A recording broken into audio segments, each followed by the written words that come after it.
चलिए, very warm welcome to the online classes of Sankalp Educare. Sankalp Educare की online classes में आपका बहुत बहुत स्वागत है। मेरा नाम है Ayush Mahipal. I am Ayush Mahipal and I am basically a company secretary and a law graduate, that is LLB। तो मैं आयुष महिपाल आपको बिजनेस लॉज का सब्जेक्ट पढ़ाऊंगा, CA फाउंडेशन का। और हम इस सब्जेक्ट को आराम से पढ़ेंगे और कवर करेंगे बिजनेस लॉज को। तो ये तो पहले तो मैंने आपको बताया मेरे इंट्रोडक्शन के बारे में कि मैं CS और LLB हूँ। और अब मैं आपको CA जो कोर्स है, CA का जो स्ट्रक्चर है, उससे आपका इंट्रोडक्शन करवाता हूँ कि बेसिकली जो CA का जो कोर्स है वो बहुत अच्छा कोर्स है। और आप लोगों ने इसके लिए इनरोल किया है तो नो डाउट आप लोग को, मैं ये मानता हूँ कि आप लोग सिंसियर और बहुत ही पढ़ाई में अच्छे लोग होंगे, तभी आपने इस कोर्स के लिए इनरोल किया है। जो सबसे इम्पॉर्टेंट चीज़ है ना, सबसे इम्पॉर्टेंट चीज़ ये है कि आपको मालूम होगा कि अभी जो इंस्टीट्यूट ने काफ़ी सारे चेंजेस किए हैं। जो चेंजेस किए हैं इंस्टीट्यूट ने CA के जो एग्जामिनेशन स्ट्रक्चर की अगर अपन बात करें, उसके अंदर किया जो मेजर चेंज किया है वो ये किया है कि इन्होंने जो साल में 2 अटैम्प्ट्स होते थे उसको इंक्रीज़ करके अब 3 कर दिया है। ठीक है, तो वो अपन लोगों के लिए एक बहुत बड़ा बेनिफिट है। बेनिफिट ऐसे है सर कि इजी हो जाएगा कि बाय चांस कोई अटैम्प्ट हमारा रह जाता है तो कम ड्यूरेशन में हम लोग एक नया अटैम्प्ट वापस दे पाएंगे। और उसको कवर करने के लिए तो ये इंस्टीट्यूट ने स्टूडेंट्स के एक बेटरमेंट के लिए एक नया अप्रोच लेकर आई है और उन्होंने 3 अटैम्प्ट्स किए हैं। तो अपन जो स्टडी कर रहे हैं, जो अपना अटैम्प्ट लगेगा वो लगेगा सितंबर 2024 का अटैम्प्ट। ठीक है सर। अब आपको मैं बेसिकली बता देता हूँ कि हम जो सब्जेक्ट पढ़ेंगे business laws. Business laws basically क्या चीज़ है? बिजनेस लॉज क्या है? एक जो भी बिजनेस है उस बिजनेस पे टोटल जितने भी तरह के लॉज एप्लीकेबल हो रहे हैं, उन लॉज को कौन कौन से एक्ट और रूल्स गवर्न करते हैं उसके बारे में आपको इन शॉर्ट, यानी कि बहुत ही कम डिटेल में, बहुत ही कम डेप्थ में आपको ऊपर ऊपर से फाउंडेशन में पढ़ाया गया है। अच्छा, आज से पहले क्या था? आज से पहले ये जो बिजनेस लॉज या जो लॉज का जो सब्जेक्ट था, लॉ का जो सब्जेक्ट था CA फाउंडेशन में, पहले कभी 60 मार्क्स का था या फिर उससे पहले कभी 40 मार्क्स का भी था। जब IPCC हुआ करता था उस टाइम की बात है। ओवर द टाइम इंस्टीट्यूट को ये रियलाइज़ हुआ कि भाई लॉ जो सब्जेक्ट है वो बहुत ही इंपॉर्टेंट सब्जेक्ट है और उसके कंसेप्ट क्लियर होने ये स्टूडेंट्स के लिए उनके फाउंडेशन लेवल पे, उनके बेसिक लेवल पे बहुत ज़रूरी है। इसलिए उन्होंने क्या किया, इस चीज़ को समझ के आपका जो लॉ का सब्जेक्ट है उसको क्या किया, CA फाउंडेशन में अब पूरे 100 मार्क्स का कर दिया है। ठीक है, इसका क्या मतलब है सर? इसका मतलब ये है कि आपका जो लॉ का जो वेटेज है वो थोड़ा सा इंक्रीज़ हो गया है। ठीक है, तो इसके लिए आपको टेंशन लेने की ज़रूरत नहीं है कि सर, क्योंकि क्या होता है कि कुछ स्टूडेंट्स के लिए लॉ का जो सब्जेक्ट है वो बिल्कुल नया सब्जेक्ट होगा। उन्होंने पहले कभी लॉ के बारे में नहीं पढ़ा होगा, कभी पहले लॉ नहीं देखा होगा या टेक्स्ट बुक्स नहीं देखी होंगी, तो उनको डरने की कोई ज़रूरत नहीं है। अपन इस सब्जेक्ट को थियोरेटिकली के साथ साथ प्रैक्टिकली भी लेंगे और अपन क्या करेंगे, एक वाइसो अप्रोच के साथ अपन पढ़ेंगे इसको कि कोई भी लॉ है उस लॉ को वाइसो क्यों लाया गया, भाई ऐसा क्यों हुआ, उस प्रैक्टिकली उस अप्रोच के साथ अपन इस लॉ को पढ़ेंगे। साथ में मैं एक प्रैक्टिसिंग कंपनी सेक्रेटरी हूँ, तो जो प्रैक्टिकल जो एक्सपीरियंसेस हैं, प्रैक्टिकल एग्जांपल्स जो हैं वो भी साथ में मैं आपके शेयर करूँगा। प्लस उसके साथ में मैं आपको बेस एक्ट से पढ़ाऊँगा, आपको ये पढ़ना सिखाऊंगा कि लॉ को कैसे पढ़ा जाता है। क्योंकि सबसे जो बड़ी चीज़ है ना, आप देखते हैं कि आए दिन कोर्ट में केसेस होते हैं, उसमें से काफ़ी सारे केसेस इस चीज़ के लिए होते हैं जिसको बोलते हैं interpretation of law, how the law is interpreted. ठीक है, उस कैसे इन चीज़ों को कवर किया जाता है और लॉ को पढ़ा जाता है, इस चीज़ों को अपन कवर करने के लिए मैं आपको बेस लॉ से भी पढ़ाऊंगा कि भाई ये एक्ट की लैंग्वेज है और एक्ट अपन को ये बोलता है। ठीक है, नो डाउट अपना सब्जेक्ट जो है वो अब 100 मार्क्स का हो गया है, तो आपको डरना नहीं है। आपको क्या करना है, 3 चीज़ें रखनी है। एक तो आपको रखना है सिंसियरनेस, कि आपको सिंसियरली सारा जो भी आपको क्लास में पढ़ाया जा रहा है उस चीज़ को वापस घर पे जाके रिवाइज़ करना है और उसको आपको देखना है। दूसरा आपको क्या करना है, प्रैक्टिस करना है। कारण क्या होता है कि लॉ के अंदर आप अगर सोचो कि आप हाथ से नहीं लिखोगे तब तक आपको कोई भी बेनिफिट नहीं मिलेगा। आपको क्लास में समझाया जाएगा, नो डाउट समझाया जाएगा, लेकिन लॉ में मार्क्स मिलते हैं लॉ की लैंग्वेज लिखने से, जो आपके मॉड्यूल में लिखी हुई है या लॉ में लिखी हुई है। उसके लिए आपको एग्ज़ाम के टाइम पे माइंड में क्लिक करनी चाहिए वो लॉ की लैंग्वेज। ठीक है, उसके लिए आपको क्या करना रहेगा, उसके लिए आपको रीडिंग करनी पड़ेगी और प्रैक्टिस करनी पड़ेगी। सबसे इंपॉर्टेंट चीज़ है प्रैक्टिस। जब तक आप इस चीज़ की प्रैक्टिस नहीं करोगे कि लॉ को कैसे पढ़ना है और कैसे लिखना है, जब तक आप इसको हैंड रिटन नहीं करोगे, लिख लिख के इसकी प्रैक्टिस नहीं करोगे, तब तक आप उस लीगल लैंग्वेज को अडॉप्ट नहीं कर पाओगे। और जब तक आप उस लीगल लैंग्वेज को अडॉप्ट नहीं करोगे, आपको वो मार्क्स नहीं आएंगे जो आपको आने चाहिए। तो सबसे इम्पॉर्टेंट चीज़ तो है, वो तो है सिंसियरनेस, आपको सिंसियर रहना है। आपको सेकंड चीज़ है डिसिप्लिन, आपको डिसिप्लिनरी तरीके से, अब ये नहीं होना चाहिए कि भाई अब कोई सामने तो पढ़ा नहीं रहा है, फेस टू फेस क्लासेस है नहीं, तो चलो कोई दिक्कत नहीं, हम तो आज क्लास लेंगे कल नहीं लेंगे, क्लास देखते देखते हमें तो नींद आ गई, ये पूरी क्लास हो गई। तो उस तरीके से आपको नहीं करना है, अडेप्टिव रहना है, एक्टिव रह के आपको पूरी क्लास कंप्लीट करनी है। और कंप्लीट करने के बाद आपको क्या करना है, आप एक ब्रेक लीजिए, उसके बाद आप जब भी आपका जो भी स्केड्यूल हो पढ़ने का, आप उसको डायरेक्ट इससे मॉड्यूल से रीड कीजिए, ठीक है। क्योंकि क्लास में आपको क्या है, लेमन लैंग्वेज में सिखाया जाता है। लेमन लैंग्वेज का मतलब हो गया जो भी नॉर्मल, जो अपने डे टू डे बोलचाल की जो लैंग्वेज है ना, आपको उसमें बहुत सिंप्लीफाइड करके, ब्रेक डाउन करके लॉ को आपको उसमें पढ़ाया जाएगा, ठीक है। उसको आपको क्या करना है, उस लेमन लैंग्वेज को लॉमन लैंग्वेज में कन्वर्ट करने के लिए आपको मॉड्यूल को रीड आउट करना पड़ेगा। मॉड्यूल का आप रीड आउट करेंगे तो आपको समझ में आएगा कि क्लास में आपको क्या समझाया गया था और उसका अब टेक्स्ट बुक में क्या, लॉ में क्या मतलब है। इन जब दोनों चीज़ों का आप कंबाइन करोगे ना, फिर आप जो लिखोगे, हैंड रिटन करोगे, वो आपकी जो लेमन प्लस लॉमन लैंग्वेज का जो एक कॉम्बिनेशन होगा, वो आपको एग्जाम्स में अच्छे मार्क्स दिलवाएगा, ठीक है। तो आपको ये सारी चीज़ें बता दी गई है कि आपको कैसे पढ़ना है और क्या करना है। अब जो लॉ का सब्जेक्ट है वो 100 मार्क्स का है, उसके लिए आपको बहुत सिंसियरली पढ़ना पड़ेगा और डरने की ज़रूरत नहीं है कि सर लॉ का सब्जेक्ट 100 मार्क्स का हो गया, हमने तो पढ़ा ही नहीं है। आपको इजीली ब्रेक डाउन करके बहुत ही शांति से और हौले हौले पूरा का पूरा टॉपिक और पूरा सब्जेक्ट आपको आराम से कवर करवाया जाएगा, ठीक है। अब अपन कोर्स की बात करें तो आप मान के चलो कि लगभग अपना ये 70 से 75-80 क्लासेस के बीच में अपना पूरा कोर्स कंप्लीट हो जाएगा, ठीक है। अब कुछ लोग हिंदी मीडियम के होंगे कि सर हम तो हिंदी मीडियम के हैं, तो क्या हमारे लिए हिंदी की अलग से क्लासेस लगेंगी लॉ की। तो मैं आपको एक चीज़ बता दूं कि अब सीए में आने के बाद या फिर इस प्रोफेशनल क्लासेस में आने के बाद आप आगे कुछ भी करें, सीए करें, सीएस करें, तो इन प्रोफेशनल कोर्सेज़ में आने के बाद हिंदी मीडियम और इंग्लिश मीडियम नाम की कोई चीज़ नहीं होती है, ठीक है। आपको जो भी चीज़ें कवर करनी है आपको कवर करवाई जाएगी। आपको क्लासेस में वैसे भी हिंदी में ही बताया जाएगा। हिंदी और इंग्लिश मिक्स लैंग्वेज में अपन चलेंगे, ना पूरा हिंदी में चलेंगे ना पूरा इंग्लिश में चलेंगे। अब जिनको हिंदी में पढ़ना है वो हिंदी के मॉड्यूल डाउनलोड कर लें, और जिनको इंग्लिश में पढ़ना है वो इंग्लिश के मॉड्यूल डाउनलोड कर लें। सर आप डाउनलोड का क्यों बोल रहे हो, मॉड्यूल तो इंस्टीट्यूट से आएंगे।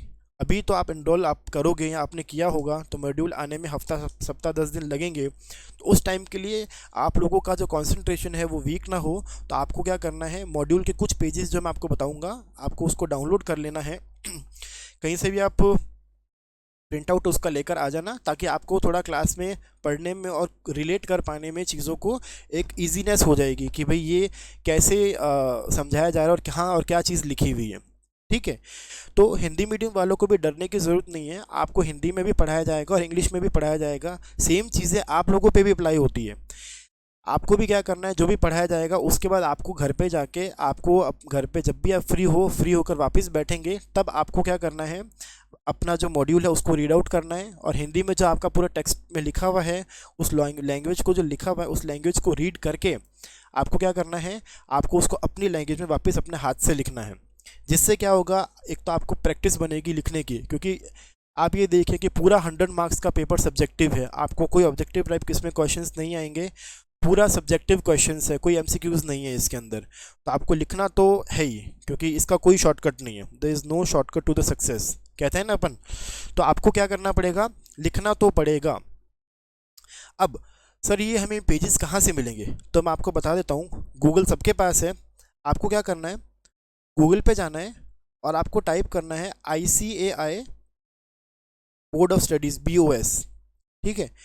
ये ऐसा आपके पास इंटरफेस आएगा। इस इंटरफेस में आपको देखो सबसे फर्स्ट नंबर पे लिखा हुआ है स्टडी मटेरियल न्यू स्कीम। इस पर आप क्लिक करेंगे, आपका जो भी रिस्पेक्टिव है, जैसे अपन अभी फाउंडेशन में है, फाउंडेशन आपको क्लिक करना है। अब यहाँ तो आप हिंदी मीडियम में हैं, यहाँ पे इंग्लिश मीडियम में है। हिंदी मीडियम वाले हिंदी मीडियम पे क्लिक करेंगे और इंग्लिश मीडियम वाले इंग्लिश मीडियम पे।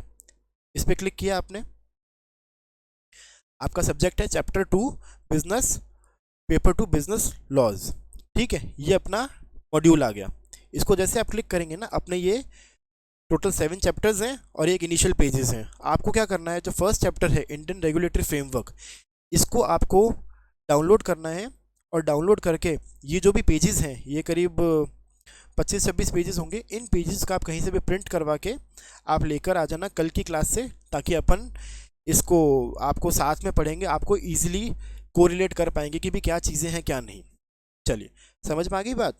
इसके साथ में आपको क्या करना है, इसके साथ में आपको एक कॉपी रखनी है। क्लास में आपको जो भी नोट करवाया जाएगा, आपको जो भी बताया जाएगा, आपको उसको नोट डाउन करना है। उसको नोट डाउन करने से ये होगा कि आपको चीज़ें समझने में थोड़ी ईजी हो जाएंगी। ठीक है, चलिए अब अपने टॉपिक पे अपन आते हैं बेसिकली कि बिजनेस लॉज क्या होता है। ठीक है, हमारे सब्जेक्ट का क्या नाम है, बिजनेस लॉज। अटेंटिव रह के सुनना है क्लास में, ऐसा नहीं कि भाई कल को नींद आ जाए। तो मुझे तो अभी ऑनलाइन क्लासेस है तो पता भी नहीं चलेगा कि भाई आप लोग सो गए और क्लासेस चली जा रही है चली जा रही है। ठीक है, बेसिकली बिजनेस लॉज का मतलब क्या होता है। बिजनेस लॉ का मतलब होता है कि एक बिजनेस पे टोटल जितने भी तरह के लॉ लग रहे हैं, उन लॉज को अपने को कंप्लाई करवाना, उन लॉज के बारे में एक बेसिक ओवरव्यू लेना आपको इस चैप्टर में पढ़ाया जाएगा। ठीक है, सबसे पहले मैंने आपको मेरा इंट्रोडक्शन दिया, फिर आपको मैंने इस कोर्स का इंट्रोडक्शन दिया। अब मैं आपको इस सब्जेक्ट का इंट्रोडक्शन दे देता हूँ कि बिजनेस लॉ में बेसिकली हम अगले 70 या 80 डेज तक क्या पढ़ेंगे। ठीक है, तो बेसिकली क्या होता है, सपोज करो कि ये एक बिजनेस है। ठीक है, ये एक बिजनेस है। बिजनेस को अपन क्या बोलते हैं, एंटिटी। एंटिटी या फिर अपन कह सकते हैं यूनिट। ये एक यूनिट है। यूनिट मतलब आप उसको कुछ भी मान लीजिए भाई। ये सपोज कीजिए कोई आपने होलसेल का बिजनेस स्टार्ट किया, कोई रिटेल की आपने शॉप लगाई, कोई आपने मैन्युफैक्चरिंग फैक्ट्री सेटअप करी है, या फिर आप कोई सर्विस प्रोवाइडर, कोई सर्विस आप दे रहे हैं। Everything shall be considered as a unit और एन एंटिटी। समझ में आ गई बात। ये हमारी एंटिटी या यूनिट है, हम ये बिजनेस कर रहे हैं। सपोज उसका नाम है ए लिमिटेड। ठीक है, this is an wholesale business, wholesale of food grains. समझ में आ गई बात। अब आप ये देखिए कि सबसे पहली चीज़, बिजनेस आप करेंगे, सबसे पहले आप क्या सोचेंगे, बिजनेस को हमें करना कैसे।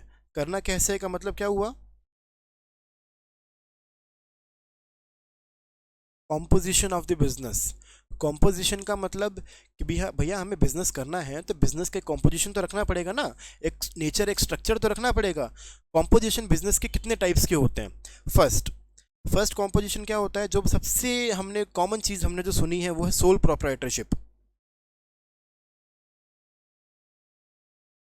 सोल प्रोप्राइटरशिप, एकल स्वामित्व। ठीक है, इसमें क्या होता है, बेसिकली इसके अंदर एक ही इंसान होता है, वही करता है, वही धरता है, सारी चीज़ें वही कर रहा है। फंड्स जहाँ से लेकर आना है, फंड्स भी वो लेकर आ रहा है, और माल बेचने भी वो जा रहा है, खरीदने भी वो जा रहा है, सब कुछ वो कर रहा है। इसके बाद एक नया फॉर्म आता था, वो आता है पार्टनरशिप। ये भी आपने सुना होगा कि पार्टनरशिप, हम दो लोग आपस में मिलकर आएंगे और वो दोनों लोग क्या करेंगे, वो दोनों लोग एक फर्म बना के दोनों साथ में मिलकर ये सारे काम करेंगे। फिर एक नया कंसेप्ट आया, उसके बाद वो आया कंपनी। कंपनी मालूम है आपको, कंपनी मतलब प्राइवेट लिमिटेड कंपनी और पब्लिक लिमिटेड कंपनी। जो बड़ी बड़ी टाटा, अंबानी, बिरला जो सब जो काम कर रहे हैं, ये सब इन प्राइवेट या पब्लिक लिमिटेड कंपनीज में कर रहे हैं। उसके बाद एक और जो नया स्ट्रक्चर आया, वो आया लिमिटेड लाइबिलिटी पार्टनरशिप। अब लिमिटेड लाइबिलिटी पार्टनरशिप, सर ये क्या है, L L P. L L P क्या है, बेसिकली कुछ जो प्लस पॉइंट्स थे कंपनी के उनको लिया। ठीक है, और कुछ जो प्लस पॉइंट्स थे इसके पार्टनरशिप फर्म, इनको लिया। इन दोनों को मिला के इन्होंने एक नई चीज़ निकाल दी, उसको नाम दे दिया लिमिटेड लाइबिलिटी पार्टनरशिप। अब ये आपको आगे पढ़ाया जाएगा, इसका पूरा अलग से एक एक्ट है कि भाई लिमिटेड लाइबिलिटी पार्टनरशिप एलएलपी क्या होती है, इसमें क्या सारी चीज़ें कवर होती है, क्या चीज़ें होती है। तो बेसिकली आज के डेट में जो मोटा मोटी जो कॉम्पोजिशन के स्ट्रक्चर्स हैं, एक बिजनेस को करने के लिए आपको या तो आप सोल प्रोप्राइटरशिप ओपन कर सकते हो, या फिर पार्टनरशिप फर्म चला सकते हो, या फिर कोई कंपनी ओपन कर सकते हो या फिर कोई एलएलपी ओपन कर सकते हो। समझ में आ गई बात। अब सोल प्रॉपर्टीशिप को कवर करने के लिए अभी कोई ऐसा एक्ट नहीं है। पार्टनरशिप जो फर्म है हमारा, पार्टनरशिप फर्म को कवर करने के लिए हमारा एक एक्ट है, वो है पार्टनरशिप एक्ट 1932। ये जो ईयर लिखा हुआ है ना, इस ईयर का ये मतलब है कि कौन से साल में ये एक्ट पास हुआ और एप्लीकेबल हुआ हम लोगों के ऊपर। ठीक है, तो पार्टनरशिप फर्म अगर हम बना रहे हो तो हमें कौन से एक्ट के प्रोविजंस देखने पड़ेंगे? पार्टनरशिप एक्ट के। कंपनी अगर हम बना रहे हैं तो भैया हमें देखना पड़ेगा कंपनीज एक्ट 2013। समझ में आ गई बात। अगर आप एलएलपी बना के कर रहे हो काम तो आपको देखना पड़ेगा लिमिटेड लायबिलिटी पार्टनरशिप एक्ट 2008। ठीक है, ये चीज़ें तो क्या हो गई, कॉम्पोजिशन में हो गई। तो ये आपका एक चैप्टर हो गया, ये आपका दूसरा चैप्टर हो गया, ये आपका तीसरा चैप्टर हो गया। ये तो एक चीज़ हो गई। अब इसके बाद क्या होता है? अब भैया बिजनेस करोगे तो बिजनेस करने का मतलब क्या है? भैया आपको कहीं से रॉ मटेरियल लाना पड़ेगा, आपको कहीं से रॉ मटेरियल लाना पड़ेगा, और उस रॉ मटेरियल को आपको क्या करना पड़ेगा? सेल करना पड़ेगा। ठीक है, अब अगर आप सेल करोगे तो इस केस में क्या होगा? इस केस में आपके एप्लीकेबल होगा sales, the sales of goods act 1930। ठीक है, आप सेल एग्रीमेंट कैसे होता है, अनपेड सेलर के क्या राइट्स हैं, और सेलर एग्रीमेंट क्या चीज़ हो गई, अगर किसी सेलर को उसका पेमेंट नहीं मिला है तो उसको कैसे कंप्लीट करेंगे, क्या चीज़ें देखेंगे, डिलीवरी इन ट्रांजिट क्या चीज़ होती है, रास्ते का जो भी सारी चीज़ें आती है, सारी चीज़ें आपको अगर कहीं पे भी देखनी है तो आपको इस एक्ट को देखना पड़ेगा। ठीक है, अब भैया आपने माल भी खरीद लिया, बेच भी दिया, अब क्या होगा? आपने जिसको माल बेचा है वहाँ से क्या होगा? वहाँ से क्या आएगा? फंड्स आएंगे, मनी। वहाँ से आपके पास पैसा आएगा, और आपने जहाँ से रॉ मटेरियल खरीदा उस रॉ मटेरियल वाले को आपको क्या देना पड़ेगा? मनी, उसको भी पैसा देना पड़ेगा। तो ये जो मनी है, मनी से आप मनी कैसे दोगे? भैया कैश आप दे नहीं सकते। इनकम टैक्स कहता है कि भाई आप बिजनेस के बेटे 2 लाख से ऊपर आप कैश नहीं दे सकते। तो आपको क्या करना पड़ेगा? चेक दोगे। पुराने टाइम में चलते थे, हुंडी चलती थी, प्रॉमिसरी नोट चलते थे, वो सारी चीज़ें चलती थी। लेकिन आज के टाइम में नहीं, नहीं सर, अब कोई बोलेगा कि किसी के मन में आएगा सर यूपीआई है ना, हम तो गूगल पे फ़ोन पे कर देंगे। है भैया, वो भी है, वो ठीक है, लेकिन उसमें भी एक लिमिट होती है। आप करके देखना, कल 2 लाख रुपए का ट्रांजेक्शन अपने यूपीआई से करके देखना, या 1.5 लाख का ट्रांजेक्शन अपने यूपीआई से करके देखना, आपको पता चलेगा कि यूपीआई में भी एक लिमिट होती है। आपको बड़े ट्रांजेक्शन्स अगर करने हैं तो आपको या तो चेक से करने पड़ेंगे, या फिर जो इंटरनेट बैंकिंग वगैरह है, मोबाइल बैंकिंग है, उससे आपको करने पड़ेंगे। तो जो चेक्स वगैरह हैं, जो ये सारी जो चीज़ें हैं, इन सबको कवर करने के लिए आपका एक एक्ट है, वो है नेगोशिएबल इंस्ट्रूमेंट्स एक्ट 1881। ठीक है, ये गवर्न करेगा आपके जो भी नेगोशिएबल इंस्ट्रूमेंट्स हैं, बेसिकली जो भी इंस्ट्रूमेंट्स काम में आते हैं एज एन सर्कुलेशन और आपके बिजनेस के मनी रिलेटेड चीज़ों को इफेक्ट करने के लिए, वो सारे आते हैं नेगोशिएबल इंस्ट्रूमेंट्स एक्ट में। ये हमारा हो गया 4th चैप्टर, ये हमारा हो गया 5th चैप्टर। ठीक है, अब ये सारी चीज़ें जो हम कर रहे हैं, यानी कि हम जो ये कर रहे हैं, नेगोशिएबल कर रहे हैं, या फिर हम सोल प्रॉपर्टीशिप के अंदर करेंगे, या पार्टनरशिप एक्ट वगैरह देखेंगे, इन सब के अंदर हमें क्या करना पड़ेगा? भैया हम जब रॉ मटेरियल अपना लाएंगे, रॉ मटेरियल लाने के लिए हमें अपने जो सप्लायर है, सप्लायर से एग्रीमेंट करना पड़ेगा। अगर हमने एग्रीमेंट नहीं किया, तो क्या होगा? कल को आपकी सपोज़ करो आपका जो होलसेल बिजनेस है, आपके पास बहुत अच्छी डिमांड है, और आपके पास कोई कोई आइटम है, फूड ग्रेन्स है, सपोज कर आपके पास बाजरा है, वो आपको ख़त्म होने वाला, आपके पास 2 दिन की सप्लाई बाकी है। समझ में आ गई बात। अब आपका जो सप्लायर है, रॉ मटेरियल्स का सप्लायर, उसका आपने बोला कि भैया मुझे तो हर एक वीक के अंदर एक गाड़ी आनी चाहिए, और आप उतना ही स्टॉक रखते हैं। अब 7 दिन हो गए, 8 दिन हो गए, 9 दिन हो गए, आपका वो स्टॉक ख़त्म होने को आ गया, पीछे से गाड़ी आई नहीं, आपके कस्टमर वापस जा रहे हैं, आप क्या करोगे? उसको फ़ोन करोगे। अगर वो कह दे कि भैया मैं तो आपको एक हफ्ता लगेगा मुझे पेमेंट वो माल डिलीवर कराने के लिए, तो क्या होगा? आपका लॉस होगा कि नहीं होगा? ऐसी कंडीशन में आपको लॉस कौन बियर करेगा? तो ये सारी चीज़ें क्या होती है, हम सप्लायर्स हों या हम जिसको माल बेच रहे हैं वो पेमेंट हमें कैसे देगा, कितने टाइम में देगा, हमारा पेमेंट डूब नहीं जाए, इन सब चीज़ों को इंडेमनीफाई करने के लिए, कवर करने के लिए हम क्या करते हैं, एक एग्रीमेंट करते हैं कि भाई ये ऐसा एग्रीमेंट रहेगा, ये हमारा परचेजर एग्रीमेंट हो गया, ये हमारा सेल्स एग्रीमेंट हो गया, ये हमारा ओवरऑल एग्रीमेंट हो गया। तो एग्रीमेंट्स जितने भी होंगे वो सारे कौन सा एक्ट गवर्न करेगा, वो करेगा द इंडियन कॉन्ट्रैक्ट एक्ट। समझ में आ गई बात? The Indian contract act 1872।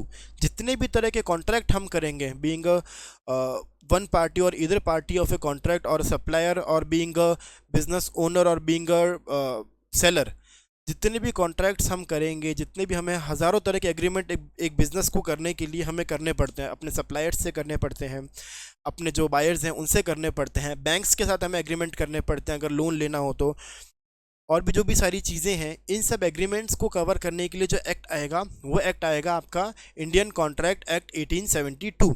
ये हो गया हमारा 6th चैप्टर। अब ये तो समझ में आ गया।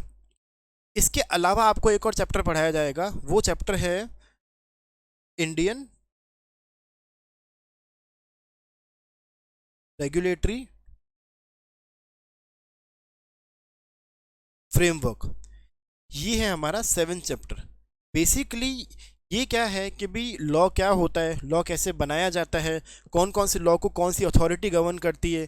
तो बेसिक जो स्ट्रक्चर हो गया ना भाई, ये 6 के 6 जो लॉ आपको बताए जाएंगे, इन लॉज को कैसे गवर्न किया गया, कैसे बनाया गया, इनकी हिस्ट्री क्या थी, और ये आज की जो डेट में जो प्रेजेंट कर रहे हैं ये किस तरीके से आज की डेट में एग्जिस्ट करते हैं, और इनको कौन कौन रेगुलेट करता है, इंडिया का जुडिशल सिस्टम क्या है, इन सब चीज़ों को आपको एक बेसिक नॉलेज देने के लिए ये चैप्टर भी आपके कोर्स में फर्स्ट टाइम इंट्रोड्यूस किया गया है, इंडियन रेगुलेटरी फ्रेमवर्क।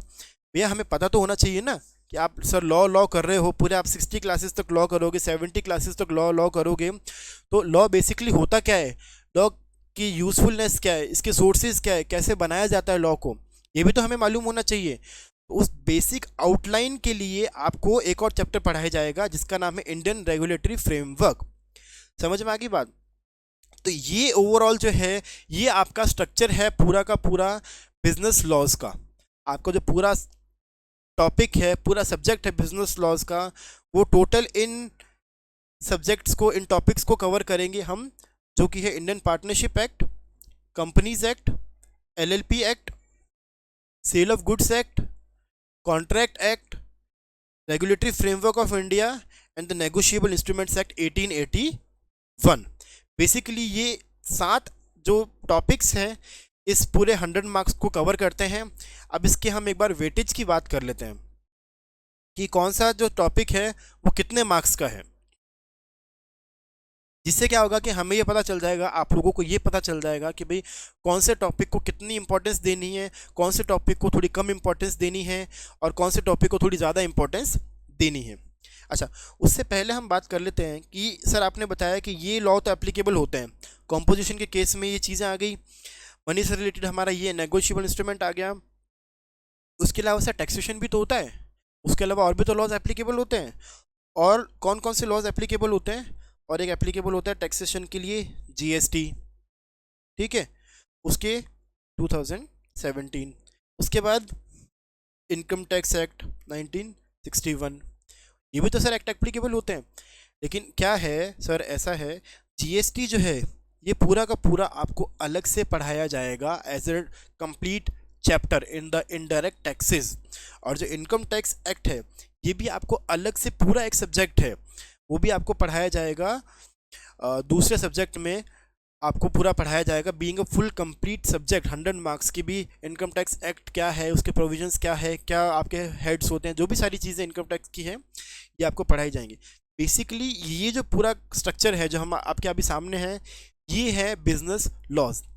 इन शॉर्ट, बिजनेस को करने के लिए जितने भी लॉज एप्लीकेबल हैं उन लॉज को कैसे कंप्लाई करवाया जाएगा, उनको कैसे कौन उनको अप्लाई करवाता है, क्या वो लॉज बेसिकली बोलते हैं, इन सब का एक छोटा सा एक आउटलाइन आपको फाउंडेशन में इंस्टीट्यूट ने प्रोवाइड करवाई गई है। बहुत ज़्यादा इन डेप्थ हम लोग नहीं जाएंगे क्योंकि फाउंडेशन में आपको सिर्फ एक बेसिक आउटलाइन स्ट्रक्चर दिया गया है कि भाई at least student must be aware of the basic laws that he is going to be study in his further coming studies and course. ठीक है सर, अब हमें ये पढ़ाया क्यों जा रहा है? मैं तो सीए कर रहा हूँ, मैं सीए कर रहा हूँ, तो मुझे तो कंपनीज एक्ट का क्या करना, मुझे कॉन्ट्रैक्ट एक्ट का क्या करना? सपोज करो कि भाई आप एक प्रैक्टिसिंग सीए हो, ठीक है। अब बीइंग अ प्रैक्टिसिंग सीए, आपका जो क्लाइंट आएगा, आपके पास सभी तरह के क्लाइंट्स आएंगे। आपका कोई क्लाइंट आपके पास इनकम टैक्स का रिटर्न फाइल करवाने आया, ठीक है।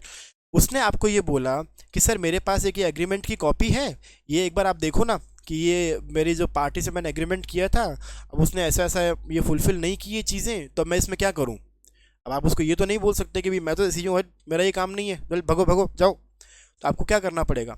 आपको एटलीस्ट उसका बेसिक नॉलेज तो होना चाहिए ना। नो डाउट आप स्पेशलाइज्ड नहीं होंगे उसके, लेकिन बेसिक नॉलेज आपको एटलीस्ट वो एग्रीमेंट पढ़ के समझ में आना चाहिए कि वो एग्रीमेंट क्या कहता है, क्या उसकी टर्म्स एंड कंडीशंस है। तो अपने क्लाइंट को आप इजीली नरेट कर पाओगे कि भाई क्या ये एग्रीमेंट देखो भैया ये है, ये चीज़ कहता है, तो ये आपका एग्रीमेंट है। तो आप चाहो तो इसका जो स्पेशलाइज्ड है, कोई लॉयर है, कोई लीगल एडवाइज़र है आपका, उससे आप मिल लो, नहीं तो मैं आपको कोई बता देता हूँ। ठीक है, बेसिकली ये आपका बिजनेस लॉज का पूरा जो चैप्टर रहेगा, जो पूरा कोर्स रहेगा, ये रहेगा। अब जो हमारे वेटेज के बारे में हम एक बार देख लेते हैं कि जो हमारा वेटेज है वो वेटेज क्या रहेगा।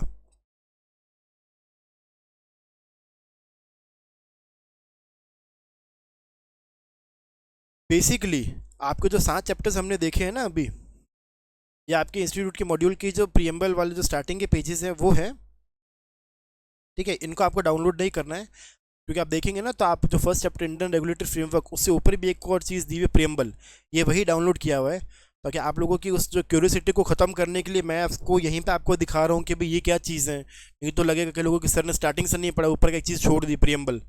ये स्टार्टिंग वाला ही पेज है, इसमें कुछ भी नहीं है। बेसिकली जो क्या चीज़ें हैं और क्या टॉपिक है उसी के बारे में बताया गया है। जैसे ये जो first chapter Indian regulatory framework, तो ये क्या है, इस चैप्टर में students will be familiarized with some of the major regulators and the laws which are enforced by them. क्या क्या मेजर रेगुलेटर्स हैं, उनके बारे में, क्या उनके द्वारा क्या क्या लॉज बनाए गए हैं, उनके बारे में इंडियन रेगुलेटरी फ्रेमवर्क के बारे में इस चैप्टर में बताया गया है।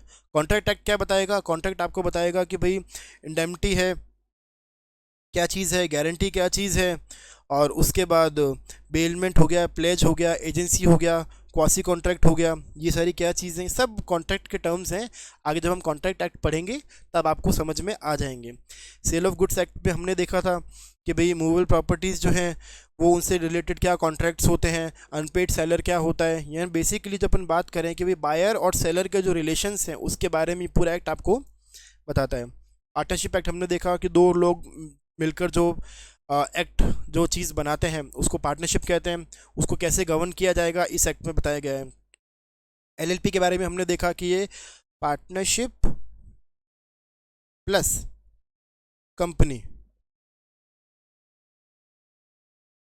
इन दोनों के जो प्लस पॉइंट्स हैं, कुछ कुछ जो टॉपिक्स हैं उनको पकड़ के एक नई चीज़ बना दी कोलैबोरेट करके कि भाई ये आपकी लिमिटेड लाइबिलिटी पार्टनरशिप एलएलपी चीज़ है।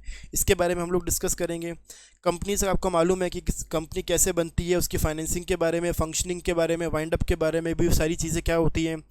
और नेगोशिएबल इंस्ट्रूमेंट्स भी आपको बताया अभी मैंने कि भाई प्रॉमिसरी नोट्स है, बिल्स ऑफ एक्सचेंज है, चेक्स हैं, ये सारी चीज़ें इनसे रिलेटेड ये लॉज हैं। ठीक है, फटाफट हम लोग क्या करते हैं, वेटेज के ऊपर आ जाते हैं कि भाई वेटेज कैसे कैसे है और क्या क्या है। जो हमारा फर्स्ट चैप्टर है इंडियन रेगुलेटरी फ्रेमवर्क, ये आपका जो आएगा ना लगभग 5 मार्क्स का क्वेश्चन इसमें से आएगा। ठीक है, कॉन्ट्रैक्ट एक्ट आप मान के चलो 25 से 30 मार्क्स के क्वेश्चन कॉन्ट्रैक्ट एक्ट में से आएंगे। सेल ऑफ गुड्स एक्ट में से आप मान के चलो 15 से 20 मार्क्स के क्वेश्चन आएंगे। पार्टनरशिप में भी आप मान के चलो 15 से 20 मार्क्स के क्वेश्चन आएंगे। एलएलपी में आप मान के चलो अप्रॉक्स 10 मार्क्स के क्वेश्चंस आएंगे। कंपनीज एक्ट में भी आप मान के चलो अप्रॉक्स 20 मार्क्स के क्वेश्चंस आएंगे। और नेगोशिएबल इंस्ट्रूमेंट्स में आप मान के चलो 5 से 10 मार्क्स के क्वेश्चंस आएंगे। बेसिकली टोटल जो सब्जेक्ट है आपका, this is an subjective paper, यानी कि आपको लिखना पड़ेगा लिखना पड़ेगा लिखना पड़ेगा। आपको मैं बार बार कह रहा हूँ, आपको लिख के मेहनत करनी पड़ेगी, आपको राइटिंग प्रैक्टिस करनी पड़ेगी to make your legal language strong and to formulate the legal answers, ताकि आप लीगल लैंग्वेज में आंसर्स को ड्राफ्ट कर पाएँ।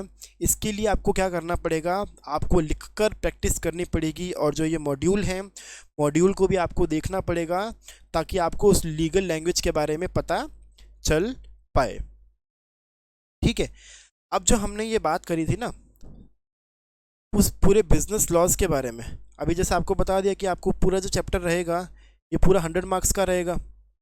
ठीक है, 100 मार्क्स का सब्जेक्टिव पेपर रहेगा आपका। ये क्या रहेगा, सब्जेक्टिव पेपर, यानी कि आपको लिखना पड़ेगा। तो अपन अब क्या करेंगे, अपन क्या करेंगे, सबसे पहले अपन लेंगे इंडियन रेगुलेटरी फ्रेमवर्क। कि आप लॉ पढ़ो, लॉ से पहले आपको मालूम होना चाहिए कि उस लॉ को कैसे बनाया गया, उस लॉ को कैसे लाया गया, या उस लॉ को लाने के पीछे का क्या कारण था, उस लॉ को कौन गवर्न करेगा, या जो इंडिया का जुडिशियल सिस्टम है वो क्या चीज़ है। ये सारी चीज़ें आपको, जो यानी कि टोटल इंडिया का जो जितना भी रेगुलेटरी फ्रेमवर्क है या जो लीगल फ्रेमवर्क है उसको कैसे गवर्न किया जाता है, कैसे उसको चलाया जाता है, उसके बारे में आपका जो फर्स्ट चैप्टर है वो बताता है, जो कि है इंडियन रेगुलेटरी फ्रेमवर्क। ठीक है, तो अभी मैंने आपको बताया कि आपको क्या करना है, जो आपको तरीका बताया था ICAI BOS पे जाना है। BOS पे जाके आपको क्या करना है, आपको डाउनलोड करना है आपके फाउंडेशन का बिजनेस लॉज का फर्स्ट चैप्टर, जो कि है इंडियन रेगुलेटरी फ्रेमवर्क। अब आज तो कोई बात नहीं, अपन बेसिक आउटलाइन पढ़ेंगे तो कोई दिक्कत नहीं है। कल आप जब नेक्स्ट क्लास में आएंगे, आप जब ऑनलाइन आएंगे बैठेंगे, आपके पास एक तो वो प्रिंट आउट होना चाहिए। अब ये प्रिंट आउट भी तब तक के लिए है जब तक आपके पास मॉड्यूल नहीं आ जाते, क्योंकि मैं नहीं चाहता कि भी आपकी जो पढ़ाई हो इनफेक्टिव हो। आई वांट कि आपकी पढ़ाई पूरी 100% इफेक्टिव हो। मैं मेरा 200% दूंगा, आप भी अपना 100% दीजिए, जिससे क्या होगा कि आपको अच्छे मार्क्स स्कोर करने में बहुत ईजीनेस होगी। तो आपको ये प्रिंट आउट लेकर आना है, कोई भी साइड में प्रिंटर की दुकान पे आप चले जाना, ये डाउनलोड आपके पास किया हुआ हो गई फाइल कि भी इसको हमें प्रिंट आउट करके दे दो, आगे पीछे प्रिंट आउट करवा लेना। ठीक है, प्लस आपको एक कॉपी मेंटेन करनी है जिसमें आपको नोट्स करने हैं, सारी चीज़ें जो भी क्लास में आपको एग्जाम्पल सिखाए जाएंगे, जो भी क्लास में आपको सारी चीज़ें बताई जाएंगी, वो सारे आपको हाथ से नोट करनी है, आपको उस कॉपी को मेंटेन करना है। ठीक है, चलिए अब हम आते हैं फर्स्ट चैप्टर के अंदर, जो हमारा चैप्टर है इंडियन रेगुलेटरी फ्रेमवर्क। आज हम बेसिक छोटा मोटा इसके बारे में पढ़ेंगे, छोटा मोटा इसके बारे में देखेंगे कि बेसिकली इंडियन रेगुलेटरी फ्रेमवर्क क्या होता है और ये किस तरीके से स्ट्रक्चर करता है, क्या क्या इसको हमारे इस चैप्टर में हम पढ़ेंगे चीज़ें, वो सारी चीज़ें हम देखेंगे। सबसे पहले तो जैसा हमने बात करी, ये जो चैप्टर है आपके, ठीक है, ये चैप्टर है आपका करीब करीब 5 मार्क्स का। तो वेटेज जो इसका हो गया वो हो गया 5 मार्क्स। ठीक है, अब तो एक क्वेश्चन इसमें से बनेगा, ज़्यादा कोई क्वेश्चन इसमें से बनेंगे नहीं। अब इसमें आपको सीखने को क्या मिलेगा, इसमें आपको ये बताया जाएगा कि लॉ क्या है और उसके सोर्सेज क्या है, कितने तरह के लॉज इंडिया में एग्जिस्ट करते हैं, उन लॉ को इन्फोर्स कैसे किया जाता है, how the law is enforced, यानी कि उसको इम्प्लीमेंट कैसे किया जाता है, और उसके बाद जो मेजर रेगुलेटर्स हैं उसके बारे में हम लोग देखेंगे। ये जो चार्ट है ना, ये एक बेसिकली ओवरव्यू चार्ट है कि भाई इस पूरे चैप्टर में जो भी टॉपिक्स हैं, जो भी चीज़ें हैं, वो इस सिंक्रोनाइजेशन में इस तरीके से हम पढ़ेंगे। भाई इंडियन रेगुलेटरी फ्रेमवर्क, बेसिकली जो भी चीज़ें मैंने आपको बताई कि भाई इस रेगुलेशन को, यानी कि इंडिया को जो पूरा लीगल फ्रेमवर्क है उसको गवर्न करने के लिए आपको बेसिकली ये मालूम होना चाहिए कौन कौन सी अथॉरिटीज़ हैं। तो एक तो हम इसमें वो देखेंगे, ठीक है। फिर हम सबसे पहले देखेंगे कि लॉ, बेसिकली लॉ है क्या चीज़।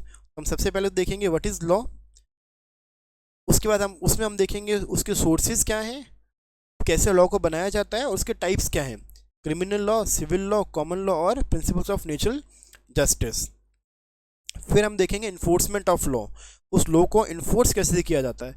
इन्फोर्स करने के लिए क्या होता है, ये रेगुलेटरी बॉडीज़ हैं, ठीक है भाई। अब लॉ तो बन गया, लॉ तो आपको दिखता तो है नहीं, अब लॉ को इन्फोर्स करने के लिए क्या किया गया है, बॉडीज़ बनाई गई है। बॉडीज़ कैसे बनाई गई है कि भाई आप ये देखो कि सपोज़ करो कि एक बंदा है, ठीक है, एक बंदा है अजय, ठीक है। अजय क्या कर रहा है, अजय जा रहा है स्कूटर से, ठीक है, अजय स्कूटर से जा रहा है। अब लॉ बनाया है कि भाई आपको, अगर आप टू व्हीलर पे हो ठीक है, तो आपको क्या है, हेलमेट पहनना ज़रूरी है। ठीक है, ये किसमें बनाया लॉ, ये बनाया है मोटर व्हीकल एक्ट के अंदर। मोटर व्हीकल एक्ट के अंदर लिख दिया कि भाई आप, अगर आप टू व्हीलर पे जा रहे हो आपको हेलमेट पहनना ज़रूरी है, अगर आप फोर व्हीलर पे जा रहे हो आपको सीट बेल्ट लगाना ज़रूरी है। लॉ में तो लिख दिया। अब भैया ये अजय भाई साहब ये इस चीज़ को फॉलो कर रहे हैं कि नहीं कर रहे, ये हमें कैसे पता चलेगा। अब जज साहब तो खुद बाहर आकर तो देखने से रहे कि अभी देखो अजय ये बाइक वाले फॉलो कर रहा है, ये बाइक वाला ये फॉलो नहीं कर रहा, ये फॉलो नहीं कर रहा। उसके लिए क्या किया, एक्ट ने तो लिख दिया। अब एक्ट ने क्या किया, एक रेगुलेटरी बॉडी बनाई जिसका नाम है आरटीओ। ठीक है, इस आरटीओ के अंडर में आती है ट्रैफिक पुलिस। भैया इस ट्रैफिक पुलिस का काम है ये चेक करना कि अजय भाई साहब हेलमेट लगा रहे हैं कि नहीं लगा रहे हैं, और अगर नहीं लगा रहे हैं उस लॉ को फुलफिल करवाने के लिए वो क्या करेंगे, या तो उन पे फाइन लगाएंगे, उनका चालान काटेंगे, या फिर उनका लाइसेंस सीज करेंगे। समझ में आ गई बात, यानी कि ये तो है रेगुलेटर। जज साहब तो खुद तो नहीं आएंगे ना, जिन्होंने लॉ बनाया वो खुद तो नहीं आएंगे, उन्होंने क्या किया, अपनी एजेंसी को भेज दिया, अथॉरिटी को भेज दिया। सेंट्रल गवर्नमेंट खुद नहीं आएगी, उन्होंने क्या किया, सेंट्रल गवर्नमेंट ने अपनी एक एजेंसी बनाई, उस एजेंसी को भेजा अपने बिहाफ पे कि भैया तुम जाके चेक करो कि ये भाई साहब अजय भाई साहब लॉ फुलफिल कर रहे हैं कि नहीं कर रहे हैं, और अगर नहीं कर रहे हैं, अगर नहीं कर रहे हैं तो ये आपकी ड्यूटी है, आप उससे लॉ फॉलो करवाइए। फॉलो कैसे करवाएंगे उसका प्रोसीजर भी लॉ में लिखा है कि आपको लॉ कैसे फॉलो करवाना है। समझ में आ गई बात। तो ये सारी चीज़ें कहाँ लिखी हुई है, ये सारी चीज़ें लिखी हुई है लॉ के अंदर। ये है एजेंसीज यानी कि अथॉरिटीज़ कि भाई किस तरीके से लॉ को फॉलो करवाया जाएगा। ये जो रेगुलेटरी बॉडीज़ है ना, जो मिनिस्ट्री ऑफ फाइनेंस है, एमसीए है, मिनिस्ट्री ऑफ कॉर्पोरेट अफेयर्स है, सेबी है, आरबीआई है, आईबीबीआई है, ये सारी चीज़ें क्या है, ये सारी चीज़ें रेगुलेटरी बॉडीज़ हैं। इन सब के बारे में हम डिटेल में वन बाय वन पढ़ेंगे, ये कैसे फॉर्मुलेट होती है, ये कैसे बनती है और इनका क्या काम है। ठीक है, तो ये हमारा फर्स्ट चैप्टर है, इसका इंट्रोडक्शन है कि भाई आपको बेसिकली बीइंग अ सीए कि आप बोलो कि भाई हमें, अभी जो मैंने आपको थोड़ी देर पहले बात बोली थी कि भाई हम तो सीए, हमें लॉ क्यों पढ़ना है, ये चीज़ें बोल रहा है कि भाई आपको इस नॉलेज की ज़रूरत क्या है, being a member of the ICAI. आप सीए कर रहे हो इसीलिए आपको लॉ की ज़रूरत है क्या, नहीं, आपको अवेयर होना चाहिए लॉ के बारे में। कल को आपका कोई भी क्लाइंट आए तो आपको उसको बता सको कि भाई ये चीज़ ऐसे होगी, ये एग्रीमेंट का ये मतलब है, इस लाइन का ये मतलब है। ठीक है, टैक्सेशन का जो लॉ है, टैक्सेशन से रिलेटेड जो भी लॉ है, being GST, B it income tax, वो आपको अलग से पढ़ाए जाएंगे, उसको आपको स्पेशलाइजेशन करवाया जाएगा। लेकिन अदर देन जो टैक्सेशन के लॉज हैं, business laws, basic business laws हैं, उसका भी आपको एक नॉलेज होना ज़रूरी है। ठीक है, अब इसमें आगे क्या बताया है, इसमें आगे बताया है कि भी लॉ ऐसा तो है नहीं कि भी जब से दुनिया बनी है, जब से मैनकाइंड बना है तब से चल रही है। पहले क्या होता था कि हम लोग क्या थे, हंटर गैदरर थे, यानी कि हम लोग क्या करते थे, शिकार करके और हम अपना खाना बनाते थे। उस टाइम पे क्या था, वहाँ से हम लोग क्या हुआ, एग्रीकल्चर पे आए। ये पहले हम लोग क्या करते थे, शिकार करके अपना खाना बनाते थे, फिर हम खेती बाड़ी करने लगे, उससे हम अपना खाना लाते थे। फिर हमने क्या किया, इंडस्ट्रीज़ ओपन कर दी भैया। अब इंडस्ट्रीज़ में, हम इंडस्ट्री में काम करते हैं, उससे पैसा कमाते हैं, उस पैसे से हम अपना खाना लाते हैं। तो ये क्या हुआ, ये बेसिकली बता रहे हैं कि ये आपका इवॉल्वमेंट है कि कैसे ह्यूमन मैनकाइंड, ह्यूमन स्पीशीज़ कैसे ग्रो करिए ओवर द टाइम। कि भी हंटर गैदरर्स थे, यानी कि जो बिल्कुल कम पढ़े लिखे थे, वहाँ से हम लोग एग्रीकल्चरल बेस्ड इकोनॉमी पे गए। अब हम इंडस्ट्रियल बेस्ड इकोनॉमी पे है, तो कैसे हम लोगों ने ग्रो किया। अब ग्रो करने से क्या हुआ भाई, पहले तो कोई पढ़ाई लिखाई थी नहीं, पहले तो कोई पढ़ाई लिखाई थी नहीं, कुछ भी नहीं था। आप भैया मस्त अपने शिकार करो, शिकार करके अपना खाना खाया और सो जाओ, बात खत्म हो गई। उस टाइम पे ना तो किसी लॉ की ज़रूरत थी ना कोई बात। फिर एग्रीकल्चर वाले में आए, उसमें भी यही चीज़ थी। अब लोग अपने अपनी खेती कर रहे हैं, किया, थोड़ी दिक्कतें आने लगी, भाई ये खेत किसका है, ये एरिया कैसे बांटेंगे, ये एरिया कैसे बांटेंगे, वो चीज़ दिक्कत आई। उसके बाद जब इंडस्ट्रियल रिवलाइजेशन में गए, इंडस्ट्रीज़ के फॉर्मेट या स्ट्रक्चर में हम लोग आए, उस टाइम पे क्या हुआ, उस टाइम पे इतना कॉम्प्लेक्स हमारा स्ट्रक्चर हो गया, इतनी दिक्कतें आने लगी लोगों को कि भाई कोई चीटिंग करने लग गया किसी के साथ, किसी ने किसी को धोखाधड़ी करके किसी की ज़मीन ले ली, किसी ने किसी के पैसे ले लिए, किसी ने किसी का क्या कर दिया। उस वजह से क्या करना पड़ा, एक लॉ की रिक्वायरमेंट लगी ताकि सब चीज़ें एक लीगल और सही तरीके से हार्मोनाइज्ड तरीके से चल सकें। सब चीज़ों को हार्मोनाइज तरीके से चलाने के लिए लॉ की हमें इस सोशल कॉम्प्लेक्स फ्रेमवर्क को रेगुलराइज करने के लिए हमें सबसे पहले लॉ की रिक्वायरमेंट लगी। ठीक है, तो to a complex social framework, जो सोशल फ्रेमवर्क है जो इतना कॉम्प्लेक्स हो गया था during the course of time, उस चीज़ को हमें कवर करने के लिए क्या लगा, हमें लॉ की रिक्वायरमेंट लगी। अब हम बात करें सबसे पहले लॉ के बारे में, तो सबसे पहला लॉ बेबीलोन का एक राजा था Hammurabi, king Hammurabi. King Hammurabi जो बेबीलोन का एक राजा था, बेबीलोन आज के टाइम में इराक में है, उसने सबसे पहले लॉज बनाए जिसका नाम उसने दिया कोड ऑफ हम्मुराबी। क्या नाम दिया उसने? नाम दिया कोड ऑफ हम्मुराबी, कि भाई हम्मुराबी ने अपने नाम से कुछ 8-10-15 लॉज बना दिए कि भाई ये आपको फुलफिल करने पड़ेंगे, और ये क्या है, ये कोड ऑफ हम्मुराबी है। और अच्छा, वो क्या बहुत समझदार राजा था, उसने क्या किया कि ऐसे तो लोगों को ध्यान रहेगा नहीं, अब उस टाइम कोई प्रिंटिंग पेपर या वो भी कुछ नहीं था, उसने बड़ी बड़ी जो पत्थर थे उनके ऊपर उसको एनग्रेव करवा के, उस पर खुदवा के, बड़ी बड़ी शिलाओं के ऊपर उसको अलग अलग जगह अपने पूरे राज्य में लगवा दे। ए भैया ये देख लो, ये लॉ हैं सारे, ये सारे लॉ आपको फुलफिल करने पड़ेंगे। तो ये बेसिकली कहा जाता है कि फर्स्ट फॉर्मलाइज्ड, अपने फॉर्मलाइज तो नहीं कह सकते, फर्स्ट लॉ ये था हमारा, जो कि कब आया था, बेबीलोन में आया था, यानी कि आज के टाइम के इराक में है ये बेबीलोन। 1792 से 1758 BC। सर ये 1758 से 1792 होना चाहिए, उल्टा कैसे चल रहा है? इसमें सही लिखा हुआ है BC का मतलब क्या होता है, बिफोर क्राइस्ट, और अभी जो चल रहा है वो चल रहा है AD, आफ्टर डेथ। ठीक है, यानी कि क्राइस्ट से पहले, यानी कि जैसे अब एक पॉइंट आया 0, ये हो गई, यहाँ पे हो गई क्राइस्ट जीसस, क्योंकि अपन जो कैलेंडर फॉलो कर रहे हैं ना वो क्रिसमस कैलेंडर है। ठीक है, यहाँ पे हो गई जीसस, जो जीसस क्राइस्ट हैं, उनके जो देवता हैं, जो भी उनके भगवान हैं, उनकी डेथ। इस पॉइंट को इन्होंने माना 0। इससे आगे चलते जाओ तो ये हो गया आफ्टर दैट AD। अपन आज चल रहे हैं 2024 के अंदर, दिस इज 2024 AD। ठीक है, अब इससे पीछे जाओ तो पीछे कैसे जाएंगे, डेथ से 1 साल पहले, 2 साल पहले, 3 साल पहले, 4 साल पहले, 5 साल पहले, 500 साल पहले, 600 साल पहले, 700 साल पहले। अब अपन बोलेंगे सपोज करो कि भाई इस टाइम में किसी की कोई चीज़ हुई है। ठीक है, अपन क्या बोलेंगे, इस टाइम में कोई चीज़ हुई है, यानी कि यहाँ पे वो स्टार्ट हुई, यहाँ पे ख़त्म हुई, तो 5 से लेके 1 BC में।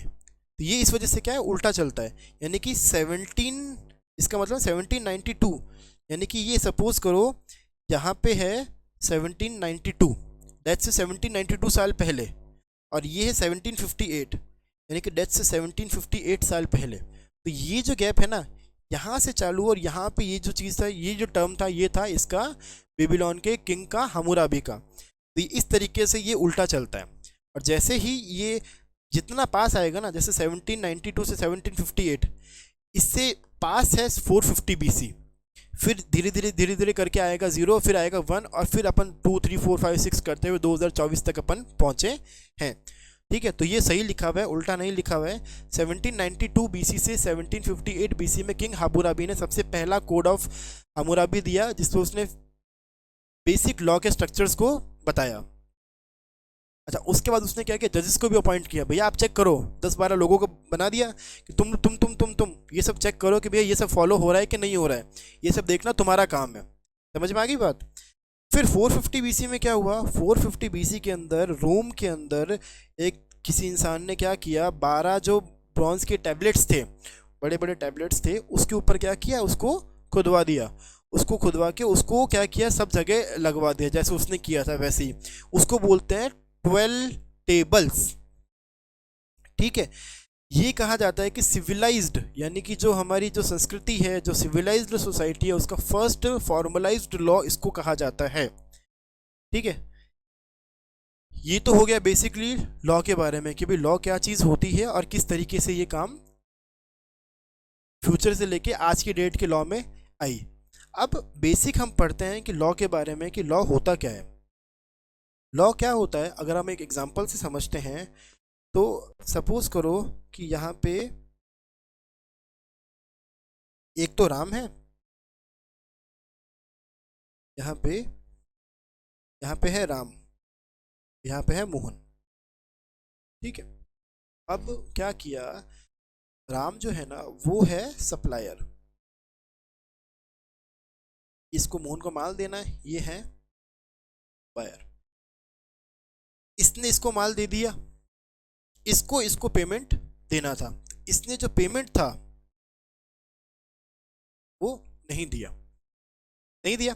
अब क्या हुआ, अब बेसिकली राम ने क्या किया, राम गया कोर्ट में कि भैया ऐसा ऐसा है सर, ये इसने मेरा मोहन ने पेमेंट नहीं दिया है।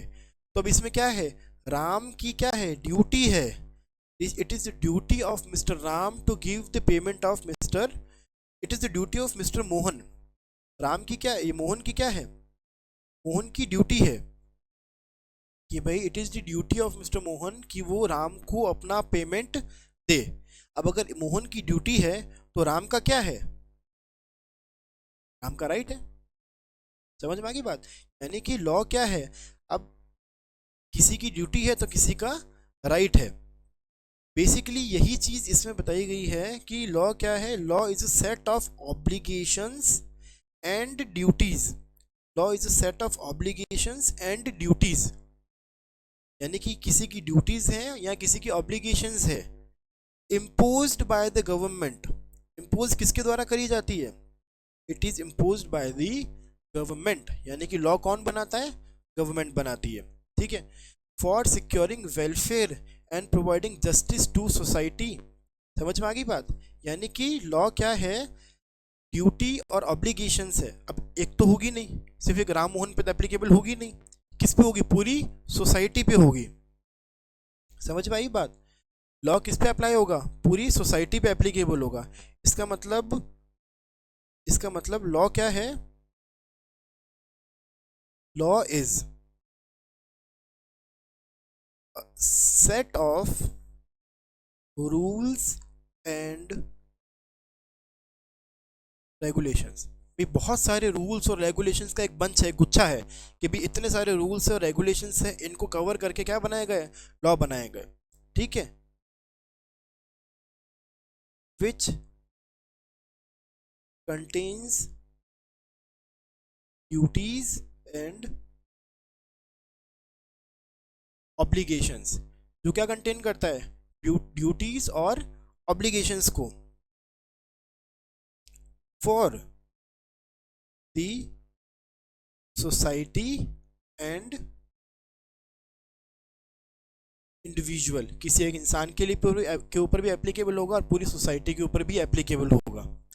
समझ में आ गई बात। टू किस लिए बनाया जाता है, to secure the social structure, जो पूरा सोशल स्ट्रक्चर है इसको सिक्योर करने के लिए बनाया जाता है। यानी कि लॉ के जो बेसिक, जो अपन कहेंगे कि भी जो एम है, भी लॉ क्यों बनाया जाता है, लॉ बनाया जाता है फॉर दी हार्मनी। यानी कि भाई ऐसा है ना कि भाई अब कोई लॉ नहीं है, ठीक है, तो मैं ऐसे गाड़ी चला रहा हूँ सीधा, वहाँ से मोहन आ गया हुआ ऐसे गाड़ी चला रहा है, सर्विस लेन में जा रहे हैं, कोई उल्टा जा रहा है, कोई हेलमेट लगा रहा है, कोई नहीं लगा रहा है, तो क्या हो गया, कुछ भी नहीं लिखा, जो जिसके मन में आ रहा है वो अपना काम कर रहा है। उन सबको हार्मोनाइज करने के लिए, एक तरफ ले जाने के लिए क्या किया जाता है, लॉ बनाया जाता है, टू प्रोटेक्ट, बचाने के लिए। राम और मोहन वाले केस में हमने देखा, अब इस केस में क्या होता, मोहन राम को पैसा नहीं देता तो राम को तो लॉस हो गया, राम को बचाने के लिए क्या किया गया, लॉ बनाया गया।